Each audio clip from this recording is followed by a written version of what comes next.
Espace TV, le 22h.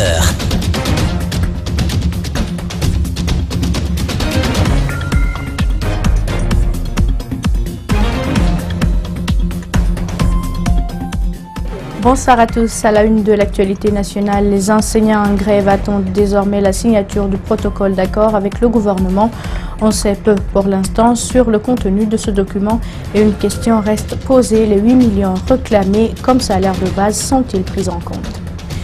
Nous irons ce soir à Orefel dans Mamoum pour présenter un poste de santé qui manque de tout. L'établissement non équipé est géré par une stagiaire depuis 10 ans. Un reportage à suivre. Le président américain Donald Trump proclame lors de sa première allocution à la nation depuis le bureau ovale de la Maison-Blanche 5,7 milliards de dollars pour une barrière en acier à la frontière avec le Mexique. Je vous le disais à l'instant, les enseignants attendent toujours la signature du protocole d'accord avec le gouvernement. Le document soumis à l'appréciation du syndicat libre des enseignants et chercheurs de Guinée devrait connaître quelques amendements. En attendant, c'est le gel des salaires qui fait débat. Certains enseignants ne cachent pas leur souffrance. Mohamed Valek Touré et Ibrahim Assouri Kamara. Les enseignants au siège du SLEG ce mercredi. Ils attendent toujours la signature du protocole d'accord avec le gouvernement. 3 mois déjà qu'ils n'ont pas enseigné et leurs salaires sont gelés. Ce mercredi, cette enseignante souhaite encore redire sa détermination. Je me sens très bien parce que pour le gouvernement, ils pensaient qu'en gelant nos salaires, qu'on allait être en position de faiblesse. Ça nous a fait que ragaillardir et nous galvaniser dans notre position. Ce gel de salaire ne nous a pas dérangé, ça nous a fait que nous encourager à mener le combat jusqu'au bout. Déterminés, certains le sont toujours. Mais cet état d'esprit ne cache pas la souffrance chez d'autres. Et cet enseignant le fait savoir. Les anciens Guinéens souffrent. Ça fait 3 mois, les parents d'élèves, les anciens n'arrivent pas à payer les dépenses dans les familles, qu'ils arrivent à penser à nous. En dégelant nos salaires, en donnant quelque chose pour nous, afin que les cours soient tenus dans les meilleures conditions. Parce que quand vous forcez un enseignant à partir de donner les cours sans son consentement, sous pression, le cours qu'il va donner, ça ne sera pas les cours. Ce protocole d'accord qui doit être révisé et signé par le gouvernement tient compte de la plateforme revendicative Apprend-on. Tous veulent enfin qu'il soit paraphé. Aujourd'hui, les anciens ont su que le combat qui était en train d'être mené par le SLEG, à l'occurrence son camarade, son secrétaire général patriote, le commandant Bakazouma, c'est un combat vraiment qui est noble, c'est un combat qui est légal, c'est un combat qui est légitime. Aboubakar Souma, au début, n'a pas voulu se prêter au micro d'espace. Il doit être remonté contre certains journalistes d'Adafo. Cet reporter déçuait les critiques.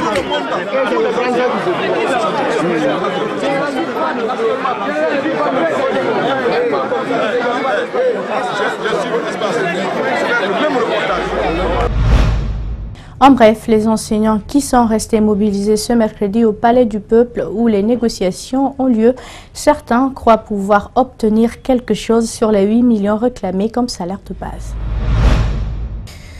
La Caisse nationale de la sécurité sociale a procédé ce mercredi au lancement de son service IRM, entendez, imagerie par résonance magnétique. La cérémonie placée sous la présidence du chef de l'État a mobilisé les travailleurs et partenaires de la CNSS. Ce nouveau service IRM de la Caisse nationale de sécurité sociale vient renforcer la capacité de faire face aux maladies et les problèmes d'évacuation de nos compatriotes à l'étranger.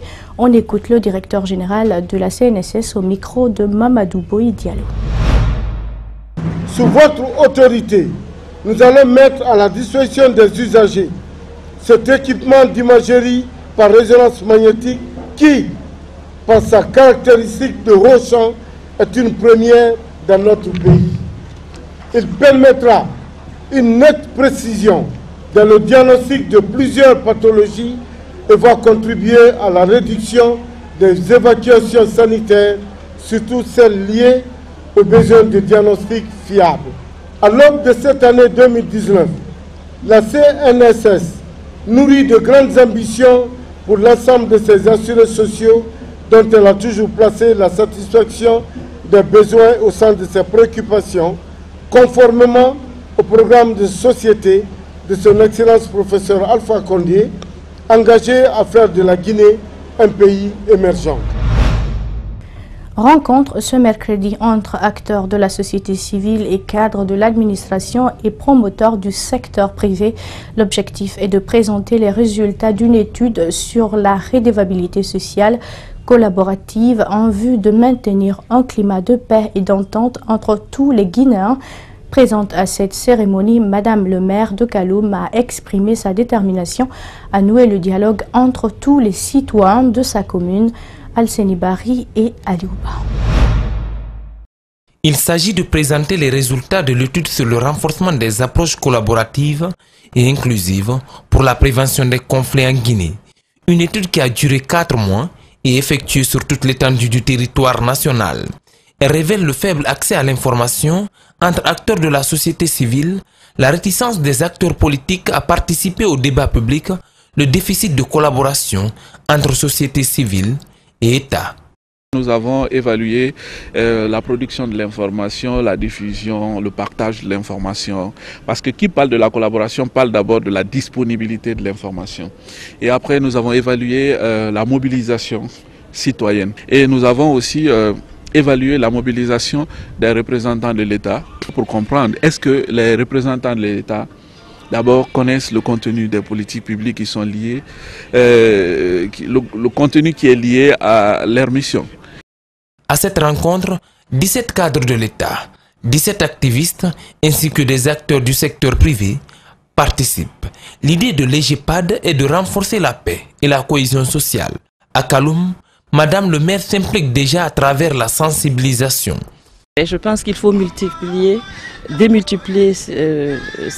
de telles initiatives, non seulement à Conakry, mais à travers l'intérieur du pays aussi, pour que nous nous approprions d'abord notre histoire, comme on dit toujours, et qu'on puisse la partager, nous accepter.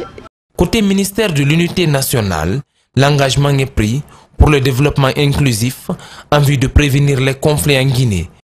J'ose espérer que les résultats de cette journée de réflexion renforceront la synergie d'action entre le gouvernement, les organisations de la société civile, le secteur privé et les partenaires techniques financiers. À noter que le gouvernement a adopté une stratégie nationale de prévention des conflits et renforcement de la citoyenneté. L'insécurité à Sigiri avait atteint un certain niveau qui inquiétait toute la population. Des braquages, des enlèvements et vols à main armée étaient devenus monnaie courante sous l'initiale des autorités communales. Les jeunes des différents quartiers se sont organisés pour sécuriser la ville. Malik Sangiana Kamara, Ibrahima Sorissouma ont rendu visite à ces jeunes pour comprendre comment ils travaillent. Suivez ce reportage. Sigiri, la ville minière, une préfecture cosmopolite où chacun est à la quête de la richesse. Problème, l'insécurité est devenue galopante. Des enlèvements, des vols de motos, le banditisme sont les premières préoccupations de la population. Pour combattre le mal, les jeunes des différents quartiers érigent des barrages nocturnes et procèdent au contrôle des personnes. Depuis que cette brigade a commencé, les jeunes de Sigiri sont déterminés et ils travaillent comme ça se doit. Nous aidons les autorités à sécuriser la ville puisque les policiers ne sont pas nombreux ici. Cela va permettre de réduire le taux de banditisme. Le contrôle est strict et rigoureux. Chaque noctambule est obligé de présenter une pièce d'identité. Les coffres des véhicules aussi sont vérifiés avant de dépasser le barrage. Si tu n'as pas une pièce d'identité, on te fait asseoir auprès de nous jusqu'à ce que tu sois identifié. Il y a beaucoup de personnes qui passent ici sans carte d'identité. Mais il faudrait que les gens acceptent de s'en procurer. Il est 2 heures du matin. Dans la gargote de cette dame, ça veille encore sans crainte. La présence de la brigade des jeunes volontaires de son quartier Sigirinkura est un soulagement pour elle. Il y avait trop de banditisme à Sigiri, trop de vols. À chaque fois, on tuait les gens, on retirait les motos aux usagers. Mais vraiment, depuis l'installation des barrages, on a la paix du cœur. Je suis tranquille dans mon lieu de vente ici. Je reste des fois jusqu'à 3 heures du matin. Ces jeunes disent être en collaboration avec les autorités policières et de la gendarmerie dans l'intérêt de la ville de Sigiri. Toujours en région, Banankoro est la sous-préfecture la plus animée de Kerouané, mais elle est coupée de la préfecture par le fleuve Milo. Ce sont des pirogues et une barque qui datent de 1962 qui assurent la traversée pendant l'hivernage. Des cas de noyade sont souvent enregistrés. La pose de la première pierre de construction d'un pont vient d'être effectuée, un acte salué par les citoyens bénéficiaires Mamadou Kalisso et Karno Sadouba.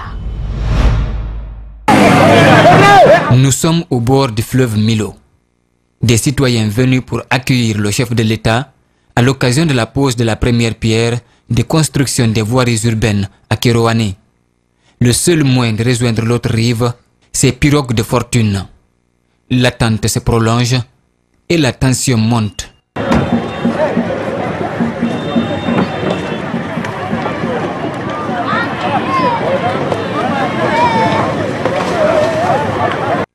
Personne ne veut rater l'événement. Soudain, des vieilles femmes, des nourrices et des enfants se jettent dans le fleuve. Des images surréalistes, mais fréquentes ici, même si parfois des cas de noyade sont enregistrés. Et nous souffrons beaucoup ici. Il y a souvent, il y a des véhicules qui descendent dans le fleuve, et il y a les motos qui descendent dans le fleuve. Il y a des hommes qui perdent leur vie dans le fleuve ici. Pour rejoindre Banankoro, la sous-préfecture la plus animée de Kerouané, il faut traverser ce fleuve.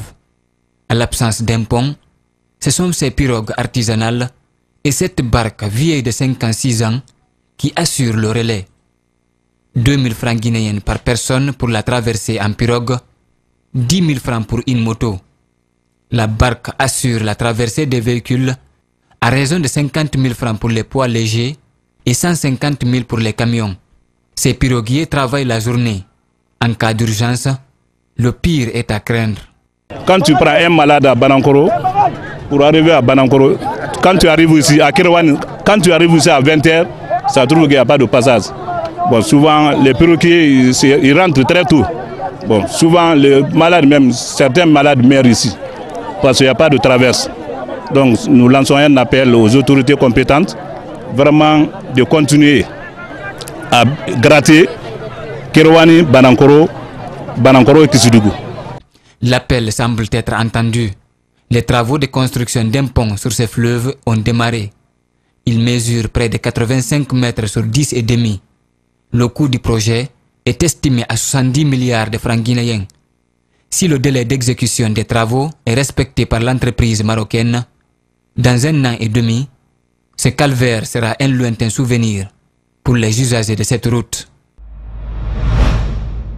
Allons maintenant à la rencontre de Marie Moussou Kamanou. Elle travaille dans un poste de santé, mais elle ne gagne pas de patients, pas parce que les gens ne tombent pas malades, mais parce que tout simplement, elle n'a pas d'outils dans son poste de santé à Orefelo.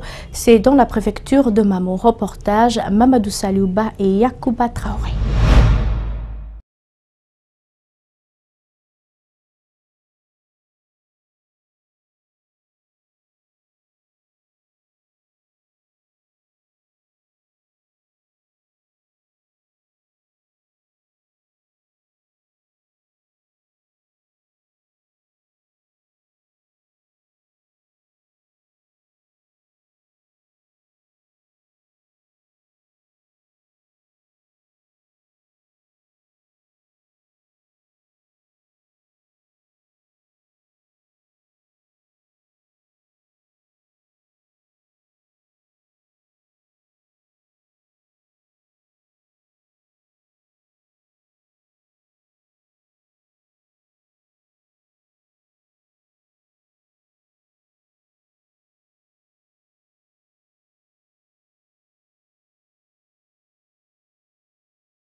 et remise des infrastructures scolaires à Orefelo dans la préfecture de Mamou. Il s'agit de l'école primaire de la dite localité qui était en chantier sous l'initiative de l'amicale des anciens élèves de Orefelo qui a investi plus de 350 millions pour rénover une école qui était presque en ruine. Mamadou Saliouba et Yacouba Traoré. Construite en 1962, l'école primaire de Orefelo dans la préfecture de Mamou n'avait été jusqu'ici rénovée qu'une seule fois. Les murs, les toitures, les tables bancs, tout était dans un état misérable. Mais cette image est désormais celle du passé, car voici le nouveau visage de l'école rénovée par l'amicale des anciens élèves du dit établissement. L'école était dans un piteux état. On est dans une salle de classe où moi-même je pouvais m'arrêter pour toucher la charpente. Ça ressemblait un peu même à une prison. Les murs ont été d'abord surélevés. Les toilettes, les toitures et les tableaux rénovés en seulement quelques mois. Tout est parti d'un simple constat fait par le donateur principal. Le matin du 4 février, jour de l'élection communale, il y avait un bureau de vote où je devais accomplir mon devoir civique. C'était dans l'enceinte de cette école. Mais je n'y venais pas il y a longtemps. Donc quand je suis rentré dans l'enceinte, j'ai vu l'état dans lequel l'école était. Ça n'a pas pu arrêter mes larmes. Je me suis mis derrière une salle de classe ici pour verser quelques larmes. Alors débute le chantier et pas qu'une simple rénovation.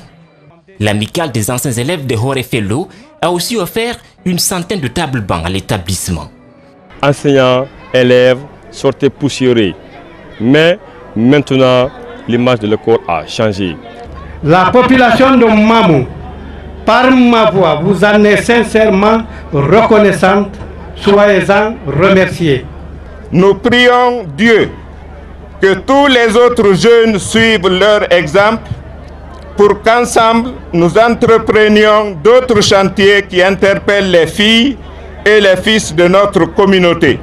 L'amicale a offert des Corans à ceux qui se sont battus pour l'éducation des enfants de Orefelo. Plus de 350 millions de francs guinéens ont été mobilisés pour la rénovation de cette école. L'amicale des anciens élèves de Orefelo a réalisé plusieurs autres activités, notamment la rénovation de la mosquée de Orefelo, la mise en place d'un forage et la réhabilitation des voies d'accès dans la localité. Des satisfecits ont été décernés à certains membres de l'amicale.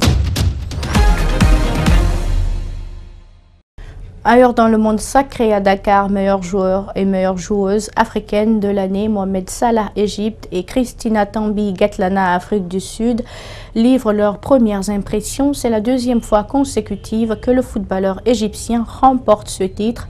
Gatlana a également remporté le trophée du plus beau but africain de l'année, tout genre confondu. When I was young, I always had a dream to win this award. Now I won it twice, so I'm happy about that. But really, I would love to win the African nation, Egypt, especially when you're playing home and with your people, and everyone is very excited. So we will do our best to win it in Egypt.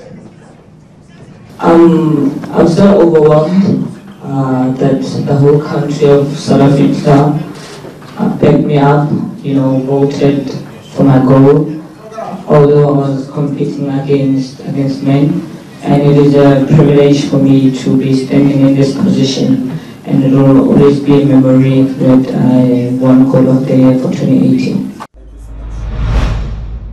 Le président américain Donald Trump proclame lors de sa première allocution à la nation depuis le bureau ovale de la Maison-Blanche 5,7 milliards de dollars pour une barrière en acier à la frontière avec le Mexique. My fellow Americans, tonight I am speaking to you because there is a growing humanitarian and security crisis at our southern border. Every day, Customs and Border Patrol agents encounter thousands of illegal immigrants trying to enter our country. The fact is, President Trump has chosen to hold hostage critical services for the health, safety, and well-being of the American people and withhold the paychecks of 800,000 innocent workers across the nation. Et c'est tout pour ce journal à tous. Merci de l'avoir suivi. Merci également à l'équipe de la rédaction ainsi qu'à celle technique. Surtout restez avec nous.